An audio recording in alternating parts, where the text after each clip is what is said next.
Good morning, good day. I'm very happy to be invited here.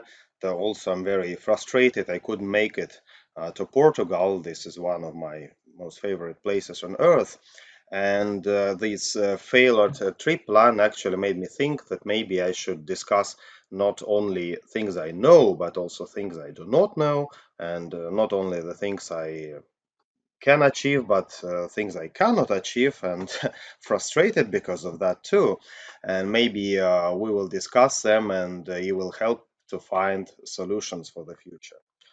Just a couple of things about myself. I work and live in Japan, in Aizu area, and actually my primary field is human-like AI for computer games.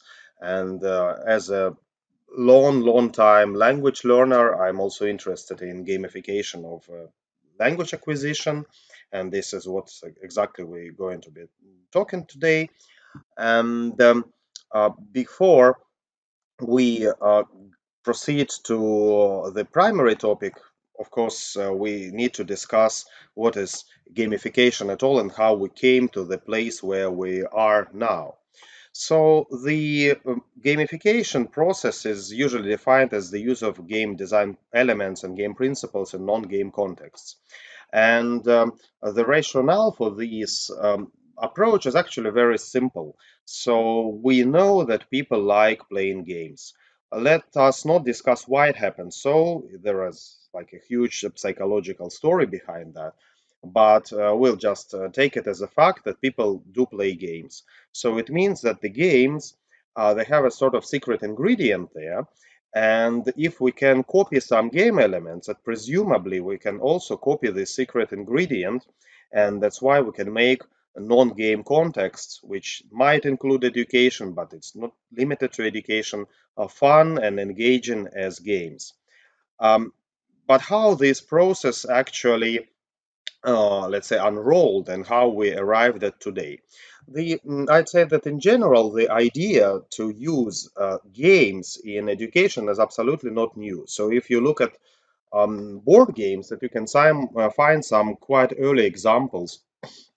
Let's say this Quizmo is a good example. It um, shows, you see, it's from 50s, and it actually talks about fun game of arithmetic, which is of course not true. There is absolutely not fun, and but still they try to market it this way.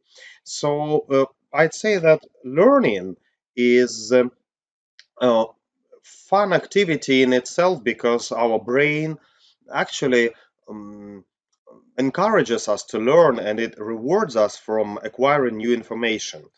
So that's why there is some fun piece in the educational process itself. But at the same time, as we all know, there are some pieces which are quite daunting, like this studying addition and subtraction and multiplication. So it's quite a mechanical task. And that's why people who design this game, yes, they try to market them as fun, but of course, they all, I think, understood very well that the point is not to make a real game, the point is not to make a really fun activity, but at least to make it less daunting, to make this activity not so frustrating to the learner. So that's why they are not competing with the real games, but they are competing with traditional learning activities.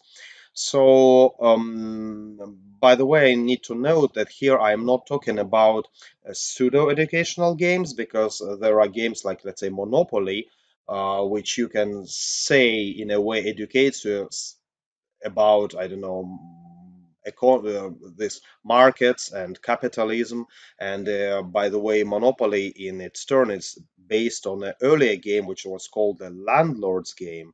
And this Landlord's Game was actually produced as an educational game, which is about taxation and land acquisition and so on.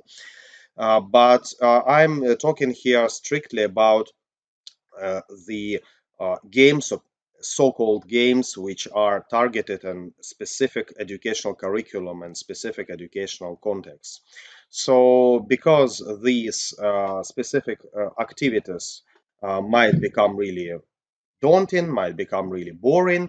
At least we can do something about that. So here you see, while we can make fun of people who try to turn addition and subtraction into game, but speaking like in words of Jack Nicholson's the character in Over the Cuckoo's Nest movie, yes, at least I tried. So at least I tried to do it. And speaking of cuckoo, one of the things which can, I think, drive anyone cuckoo is studying multiplication table. And coincidentally, multiplication table is cuckoo in Japanese. And in schools, Japanese kids actually learn the thing which is called kuku son, kuku no uta. And what is that is basically a multiplication table chanted.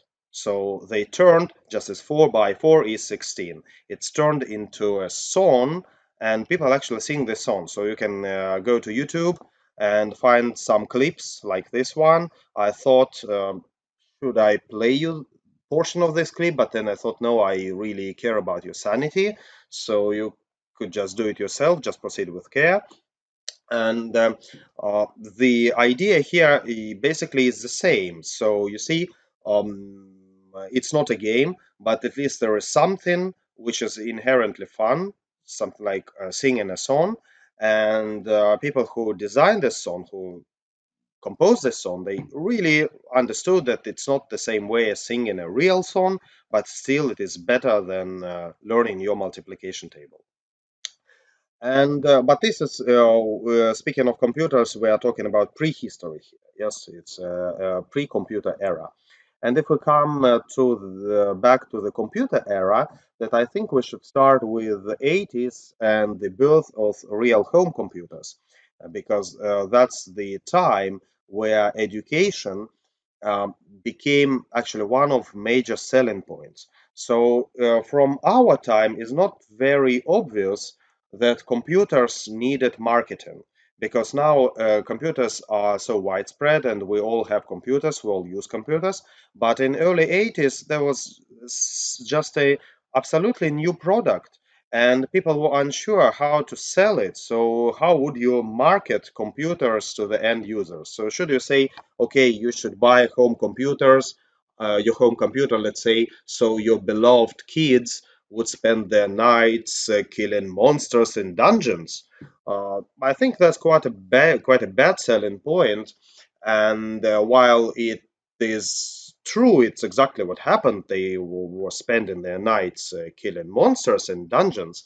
But from marketing point of view, it was much better to sell them as tools for something useful. And they basically, if you look at these old posters that try to market home computers, they usually emphasize something practical, let's say home finances, so you can do your home bookkeeping, or education, so they can say, yes, buy a computer so your kids can study something. And that's why it is so-called edutainment.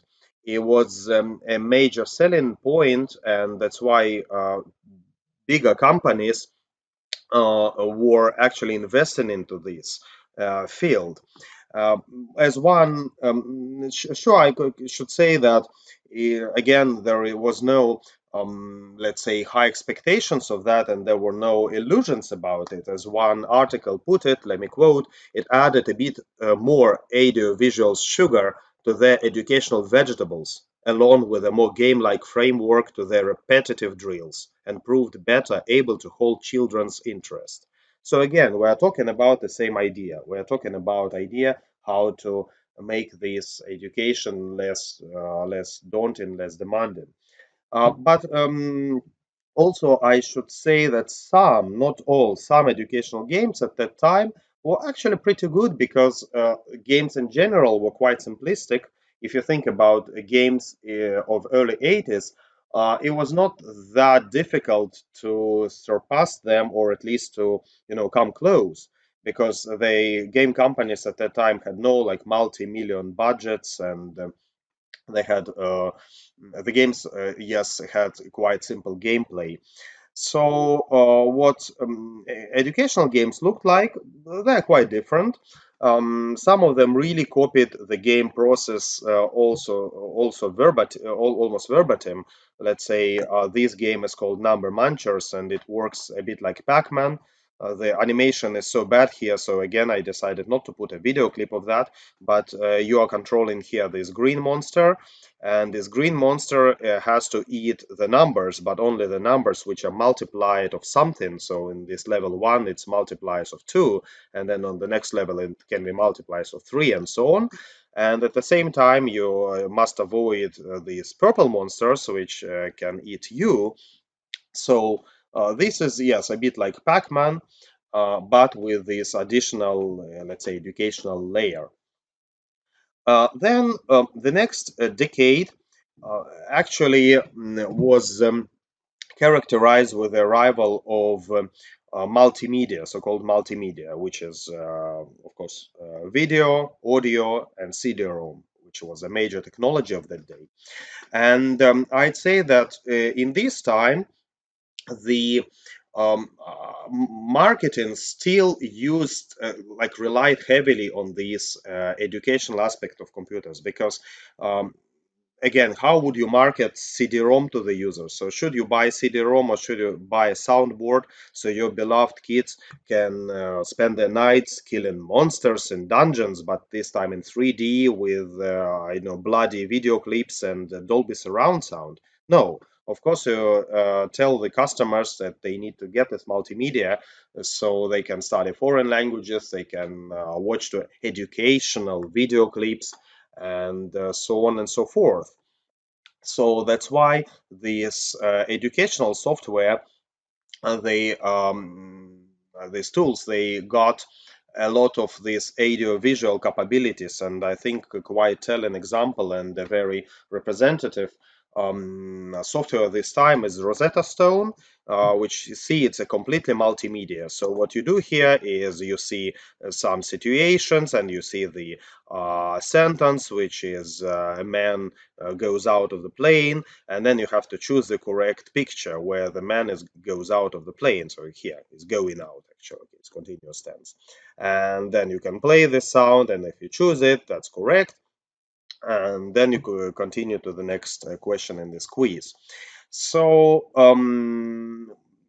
in the same way, were organized various encyclopedias. So I think also in the 90s there was a surge of these pseudo-educational software such as encyclopedias. So these multimedia CD-ROM encyclopedias and geographical, references and so on. So strictly speaking, they are not educational. They are more like reference software. That's why I do not discuss them now. But this is, of course, marketed as a language learning tool. However, again, this use of multimedia in most cases was quite superficial, and the reviews were not always positive. So I can quote you one review of this Rosetta Stone, and it says exactly this. So, quote, it utilizes a glitch of the multimedia capabilities of the computer, a dearth of quality foreign language software, and clever marketing to create an economically successful product.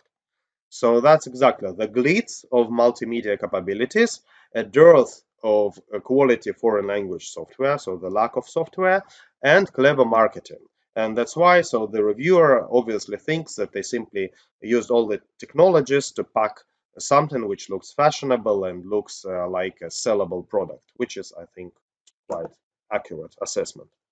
And slowly we're coming to our time, which is quite interesting because you see, nowadays, just doing something on a computer is not fascinating anymore. So, at the previous decades, because the computer was still quite a new item, just doing something on a computer was fascinating enough. So, I still remember first time I could communicate, chat with somebody online, and although that person was located in the same city as me, and I could simply take phone and call them.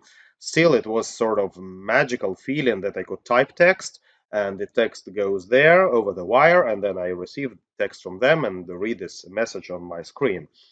And also now, let's say professional games with this multi-million dollar budgets, they are now light years ahead of these educational projects which could not have such budgets.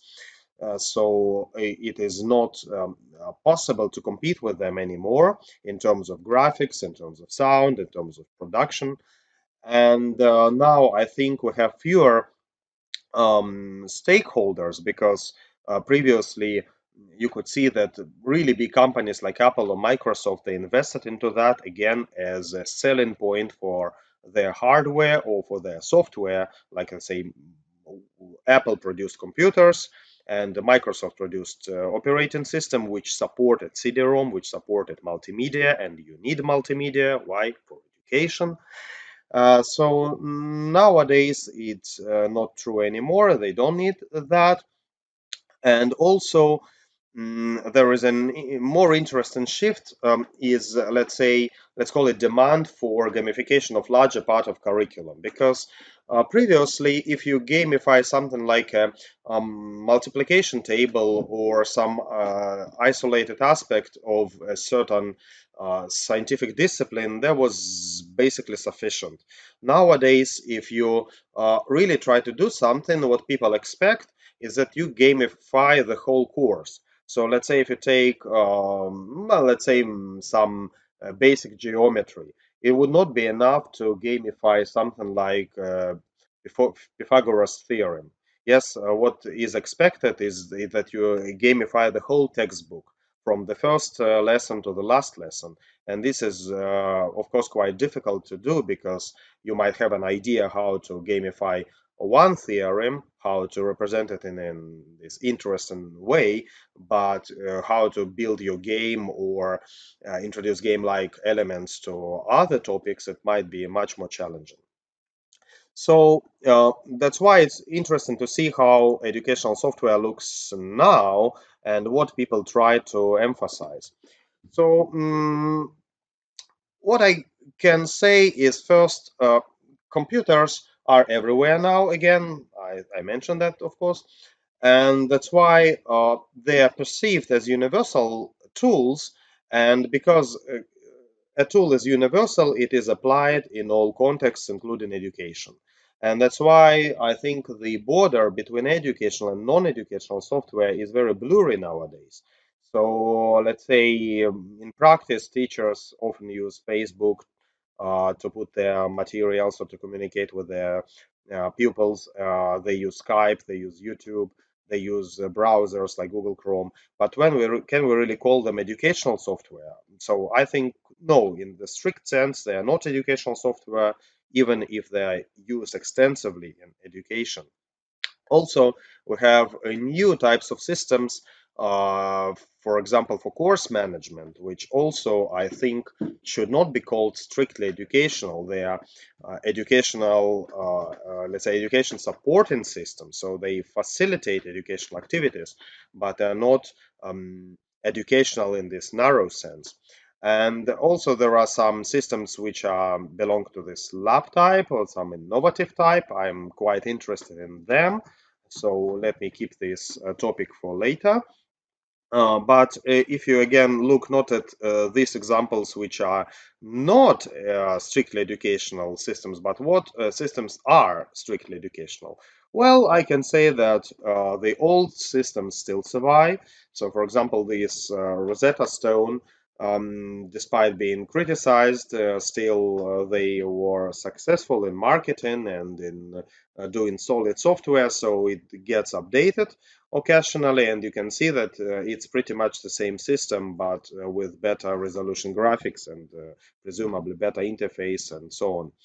And also you can look at other systems of the same kind. So you see, you could I don't know what was there, blast some space garbage in 8-bit or 16-bit graphics in 90s, and now you can blast the same space garbage but in 3D and on modern mobile platform. But essentially, of course, it's still the same game. And also, there is a large amount of systems which I would say sort of utility or auxiliary systems. So, for example, let's say pocket dictionaries, the electronic dictionaries belong to this category. So, this is one of the dictionaries I use almost daily. This is Japanese dictionary, and you can see that it's a huge upgrade comparing to traditional paper dictionary, because what I can do here, I can try to draw, let's say, a Chinese character here, and it will get recognized, and I can read the article about this character, about the words which are associated with this character. And here there is this play sound button, so I can listen to the sound, and also I can look at the video clip which shows the correct stroke order. So because the Chinese characters, they have this canonical drawing sequence, so I can study that if I'm interested. So also there are systems that implement spaced repetition with flashcards, and I think it is also very handy for language learning. I use one such software called Anki. So that's why you can see that in general, most language learning systems, they belong to this Rosetta Stone type, like this old-fashioned systems with a modern makeover, or they belong to, let's say, YouTube type, so something which is very handy, but in reality it's more like a general purpose software used for language education. And there is this third type, which is sort of utilities designed for language learning, and they may be not very technologically sophisticated, but they are extremely handy, especially in their mobile form, that I can just take my mobile phone out of my pocket and check some word or phrase or repeat my vocabulary for today. So that is about update of the educational software. But what about the idea of gamification and wider speaking, the idea of game? It's really interesting to say that the concept of a game also got updated over these decades. So if we look at modern games, we can see that the whole idea of what is a game is actually evolving over time, because the really, really old computer games, like Othello, they, or maybe it's checkers, they simply copied the earlier board games. And this is, I think, quite an expected phenomenon, because when people get new medium, first of all, they try to you do something they already know, and they only after that they understand this new power they got, and expand these possibilities, to explore the capabilities of this new platform. So I think it's the same, say, observation. If you look at very old movies, you could see that they resemble theatrical plays, or if you look like at very old Disney cartoons, they are almost all of them are like musicals, where characters are just singing and dancing and nothing really happens there. So first you really get this feeling of this new platform, and then you expand it, and or expand your let's say um, understanding of this platform, and explore the new possibilities of this platform. So speaking of games, you could see that in this recent 20 years or so, we got some games which are not very obvious that they are really games. Something like why building a city is a game, but there is such a game, it's Sim City or City Skylines. Why driving train is a game? So there is such a game, Train Simulator. It is quite successful. It has this community around it. Why designing your sandbox world is a game? So Minecraft is maybe the best-selling, the single best-selling game in the game in the world. And why even being a goat is a game? So we have even a game called Goat Simulator. And I think that even it's the arrival of these games is not only due to technological achievements, but also due to exploration of the concept of the game, and understanding that you can make some kind of activity, and this activity is perceived fun by the users, although you had no idea it is fun. It would be perceived as fun beforehand. And I think this phenomenon actually triggered the researchers to explore the idea of game a bit deeper because let's say if you look at the game reviews, that usually you'll see factors mentioned, something like a gameplay is cool or gameplay is boring, or there is a design which is solid and the world is believable and fun and the graphics is beautiful and the sound is immersive, something like that. But psychologists, they try to dig deeper into that, and they identify that there is a uh, concept. Let's say there is a phenomenon which can be called game playing behavior, and this game playing behavior is associated with fun factors, and these fun factors are not necessarily connected to graphics or sound. They are mostly connected with immersion, with challenge, with concentration. And when people exhibit, let's say, when a player exhibit gameplay and behavior, how can you actually identify that? So you can see that they affect the outcomes in a probabilistical manner. So the results of the activities are not guaranteed. That these players pursue clear goals, and in order to achieve these goals, they have to overcome some barriers, and also they develop certain strategies to achieve the goals. And funnily enough, psychologists also often mention that this game activity must be say free. It not must be something which you have to do. So, and that's why this work actually turned the attention of, let's say, educational software developers to these more subtle aspects. Because if we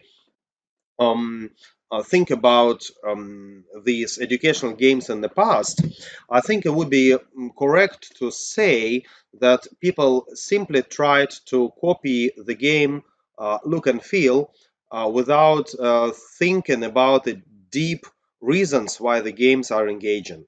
So, if the certain, let's say, game has blasters and green aliens and explosions, then our educational game should also have these elements like green aliens, blasters, and explosions.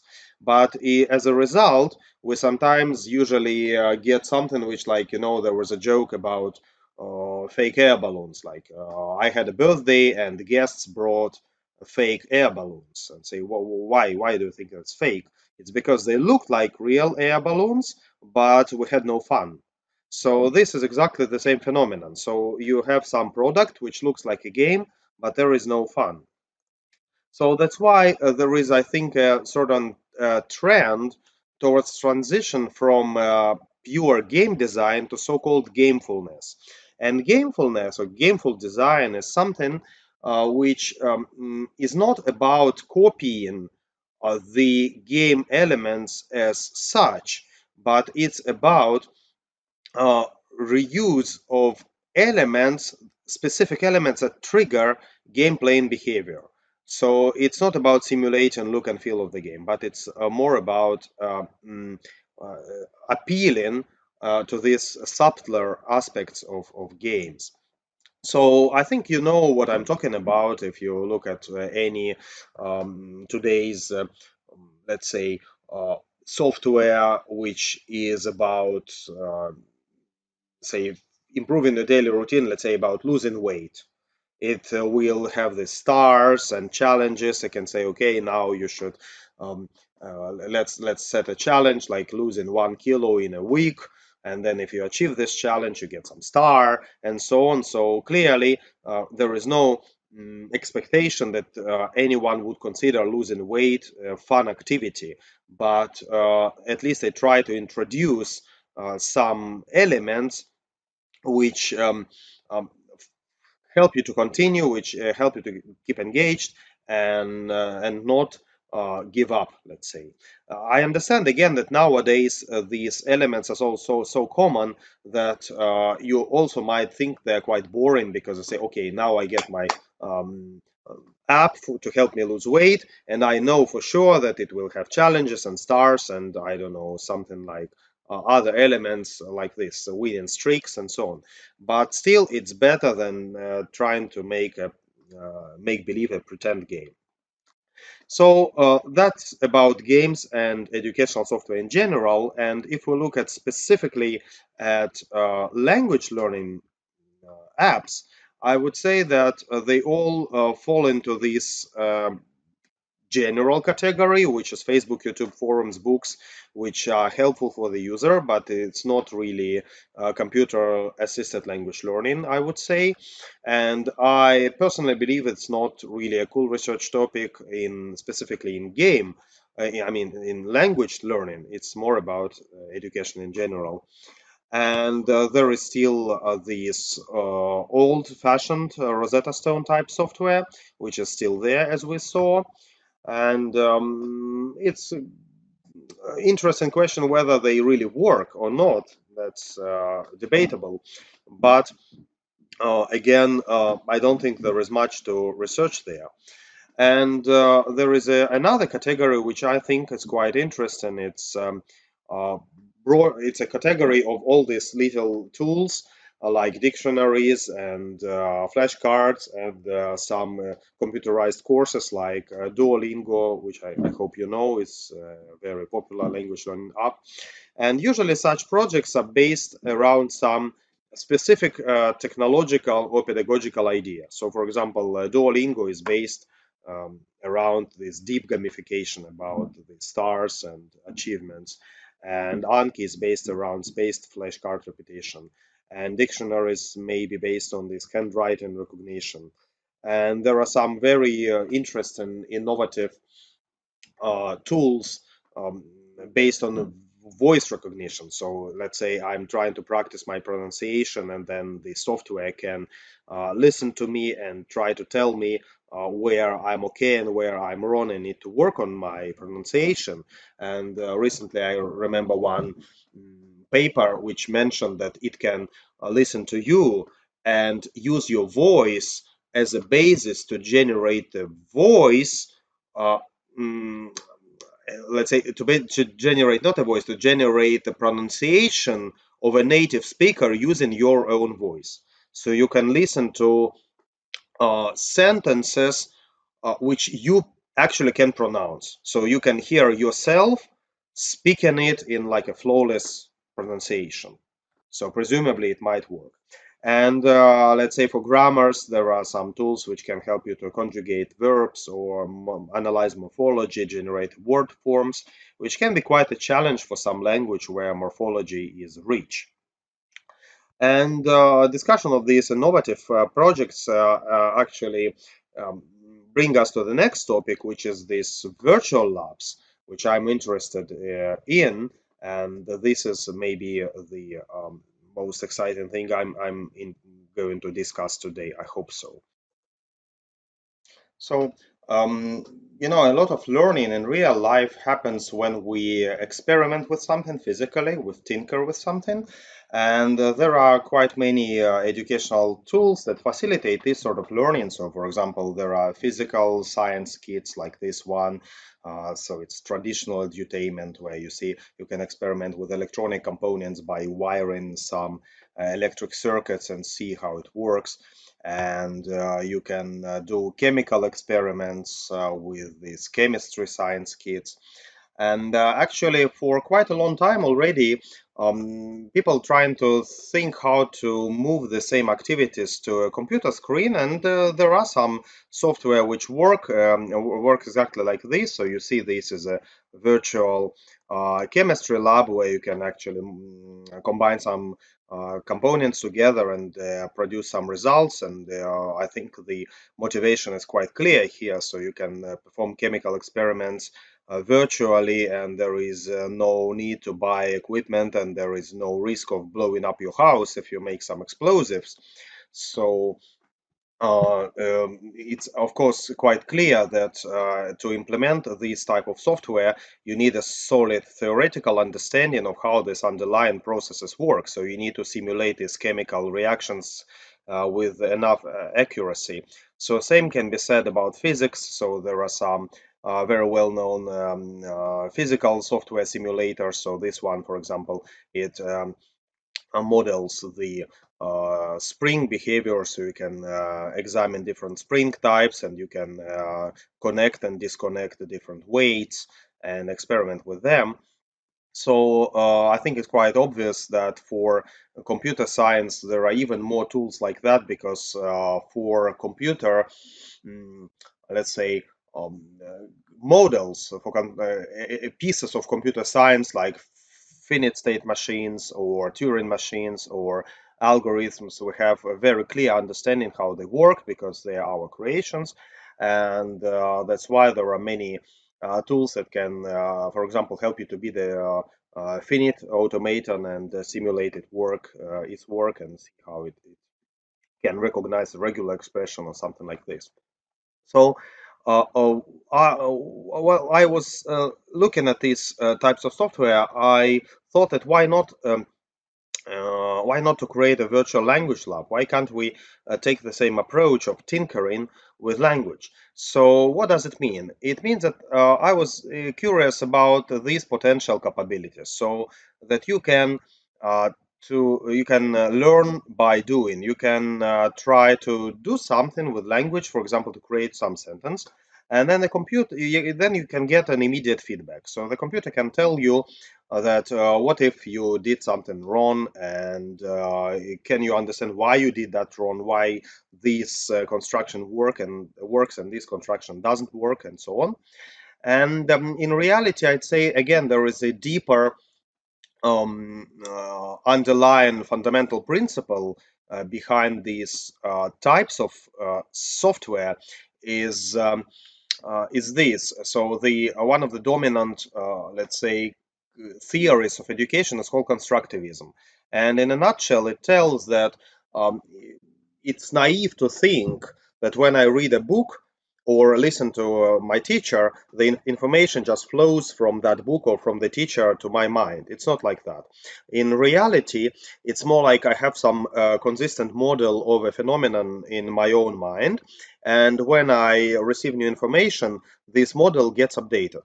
And then I have this more refined model of reality. So I think we all know that if you ever had a chance to teach programming, you can tell that, okay, variable is something like a box, and you can store values there. And then you see that students understand assignments. So they understand that they can put something in the box or remove something in the box. But then later you can figure out that they actually have some misbeliefs. So they can think that, okay, now because if it's like a box, then maybe I can put two values. So if I assign uh, a value twice to a variable, then this variable will contain two values.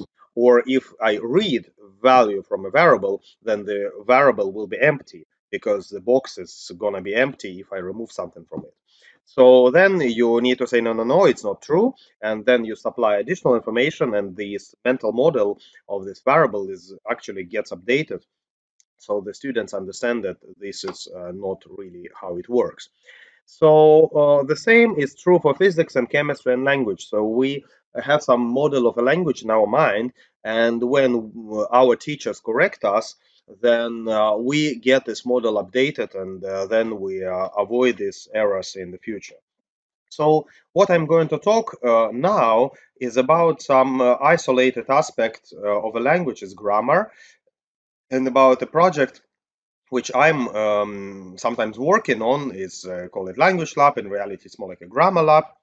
And the reason why I'm talking about this project of mine is, well, first because it's my talk, and second is because this project it's very small and tiny, but I think mm, it illustrates these challenges quite well, which we face when we deal with natural language. So initially, I was thinking about language as about programming. So you know what's that? That's Scratch. Scratch is a famous, popular tool for beginners who study programming. And in Scratch, you design programs like that. So there are building blocks, and you can build programs from these blocks. And there is one interesting aspect of Scratch is which is mentioned, of course, but it's not really much emphasized in literature and in Scratch manuals. That it is the fact that you cannot really create a syntactically incorrect program in Scratch. You can make a program which does stupid things, so it is semantically useless. Yes, it's wrong, but syntactically it's going to be correct. And why so? It's because all these blocks, building blocks of Scratch, they have these distinct shapes. And it is designed in such a way that you cannot simply fit, say, wrong type of a brick into a wrong type of a connector, into a wrong type of a hole.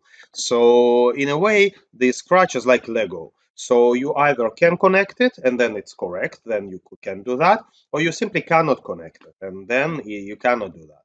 So I think that this is exactly about this constructivism. So when you have this visual representation of, let's say, if block, that you know immediately that here you need a Boolean expression, and this is the shape of a Boolean expression, and this move, for example, is not a Boolean expression because it has a different shape, and then this if has some nested block, it has some block inside this if, but this mouse down is not a block which has anything inside. It's just a Boolean expression which only can be placed inside this diamond-shaped connector.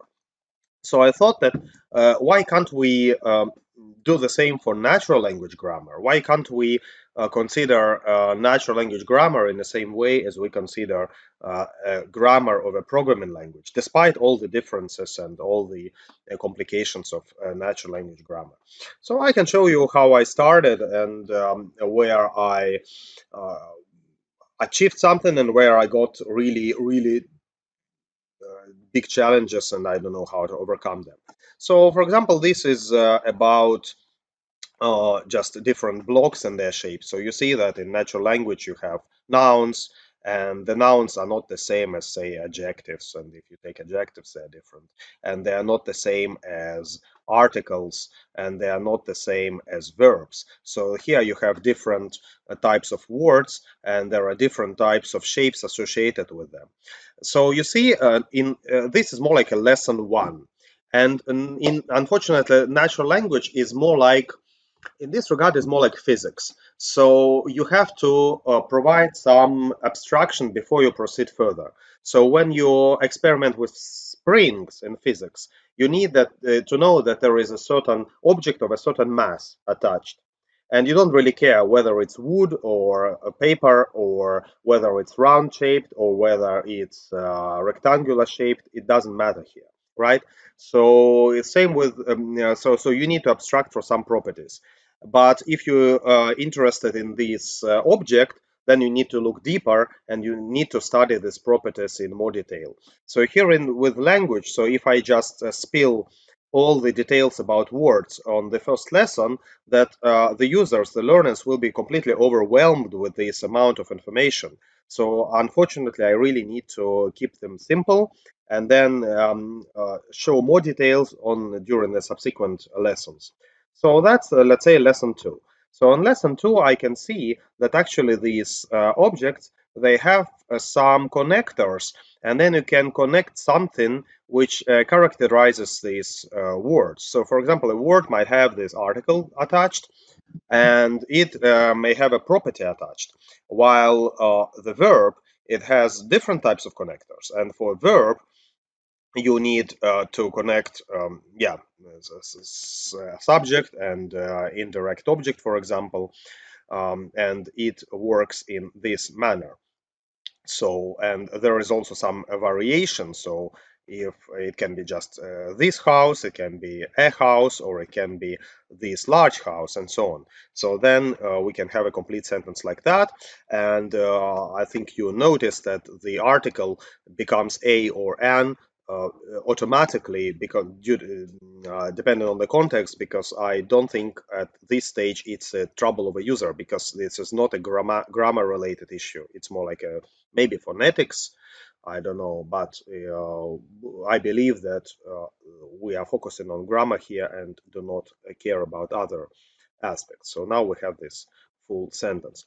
And then we can teach the user that there is more than that, that if you look at dog and dogs, and then you see, you can learn that actually the determiners also are different. So they can be determiners which are singular and determiners which are plural. So I introduce these icons. You see this S icon and this P icon, and then you can see that some determiners like these, they are strictly plural, and they only can be applied to the word with this connector with the P icon. And some determiners like they are universal, and they can be applied both to singular and to plural um, connectors, let's say, in plural context. Then in the next lesson, I can introduce that actually the verbs, they are quite complicated. So if this verb is, let's say, sleep, and then it can accept uh, different combinations of these plural and singular words, and of first person, second person, third person. And the only combination which is allowed is the third person singular for sleeps, and all other capabilities for sleep. I already see here that this connector I made here is very inconvenient. Yes, so it looks very large, and maybe I should find a better syntax for that rather than put in all these combinations, all these possibilities with this or vertical mark. So let me maybe, yeah, no need to play this again.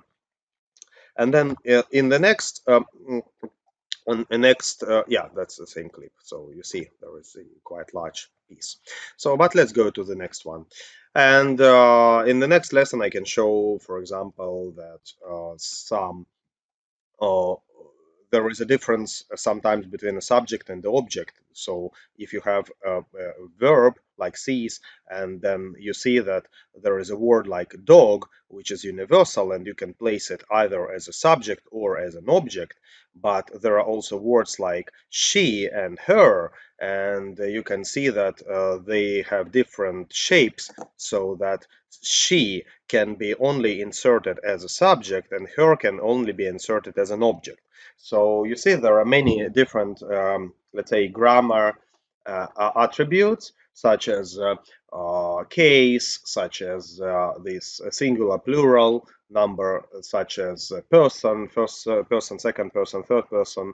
And there can be other properties in other languages, not like in English. So for example, gender is very common in some languages like say Spanish or Russian, or there can be a property which regards differently words if they are animated or are inanimated. So different languages differ, but I think that quite many of these phenomena can be simulated with this idea of shaped blocks.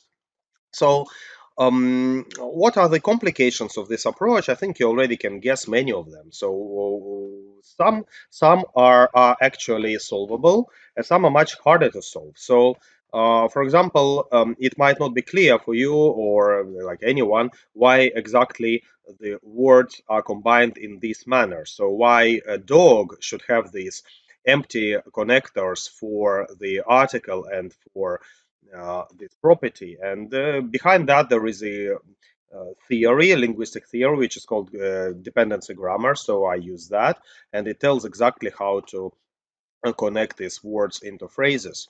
And however, if you look again at the ways how dependency grammar constructions are visualized in practice, you will usually see diagrams like this. So I had to invent a method to convert them into these visual forms. So it's been some tinkering before I came up to this approach, but I think it works quite well. However, you can also observe that in my visualization, these words are actually combined in the way as this Russian doll, as matryoshka. So if you have a word, then all connected words are actually inside this word. And can you can ask, of course, whether this property always holds for natural language sentences, and I can answer that unfortunately no. It does not always hold. This is called uh, property of projectivity, and there are some structures which are non-projective, and you cannot represent them in this way. And in English, they are rare, but in some languages, let's say German, they are more common. So there is a challenge. And then, of course, there is a difficulty how to simplify bricks and how to introduce them gradually and to make it like this a learning curve manageable for the users. And then how to design lessons and how to design good UI. And there is a huge issue which I have no idea how to solve, which is related to uh, let's say border between syntax and semantics, because for example you can argue that if I have a noun which is a proper noun, like say my name is Maxim, yes, so I can say okay, there is a noun Maxim, should I keep there a connector for an article? And of course, now your opinion might differ, because some people can say, no, you should not use the or a with a people name. So you should not say the Maxim. And this is exactly what is taught to beginner students. But on the other hand, there are cases when you really need that, because you can say something like, okay, this is the Maxim who works at the University of ISO. So that particular one and not the another one. But you see, this use is quite subtle, and unfortunately, a system like my lab, it cannot really distinguish between these usages, because it's a subtle aspect of semantics. But when you introduce some construction to the user, you basically have to allow it or you have to forbid it. That's it. So I don't know how to deal with this, because it's more about like striking the balance which between something which is true and something which is pedagogically reasonable, and something that the learners of this particular level can understand. And actually, this visualization is also can be quite tricky. So we also have a mobile prototype, which you see looks quite differently. And in this mobile prototype, we hide some of the aspects. So despite that some we have fewer forms, fewer shapes, and now you can try to create sentences which actually are not allowed, and the system will not allow you to fit some words together, even if they look like they should fit. But this is more like a trade-off. So we have to sacrifice some visual information to keep the interface cleaner, or to keep it, for example, horizontally oriented, which is more natural way of reading the phrases and so on.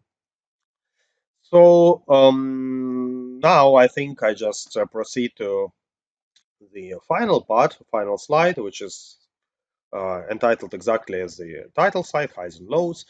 And you see, what I believe is that computers gradually improve their language handling capabilities. So, like, we improve the language handling capabilities of computers. And if you look at ongoing like research, that you can see that there are quite interesting project types out there designed for language learning, and that's a high part. So it's indeed, I think we are now leaving this time of this old-fashioned software where you have these scanned photos in Rosetta Stone type, just ordinary quizzes or ordinary traditional exercises found in the books in a computerized form. And we're coming to the time when we will have more, let's say, technologically interesting ways to learn a language. Uh, Currently, I think mm, say speech recognition is helpful in this domain, and natural language processing is helpful in this domain. So some systems like say Grammarly, which is specifically marketed as a grammar correction tool for beginners, and I think it's quite good at that. And that's a highs. And the lows is actually it's not easy to invent these ways, because we already grew up learning a language, and we know what to expect from a textbook, and we know what to expect from a teacher, and what kind of activities are associated with language learning. And of course we tend to seek the same activities.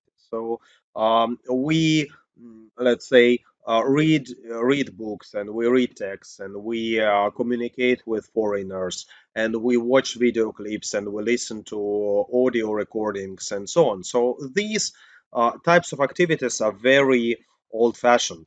And while computers help us with these activities, they also, I think, potentially can assist in some newer activities.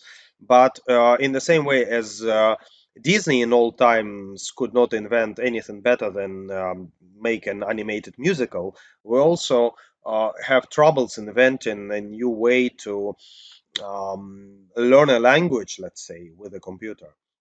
And at the same time, also many technologies are just not sophisticated enough to handle the complexity of natural language. So while I said Grammarly is good enough at fixing your grammar, in reality, of course, it cannot fix grammar all the time, and it may fail easily.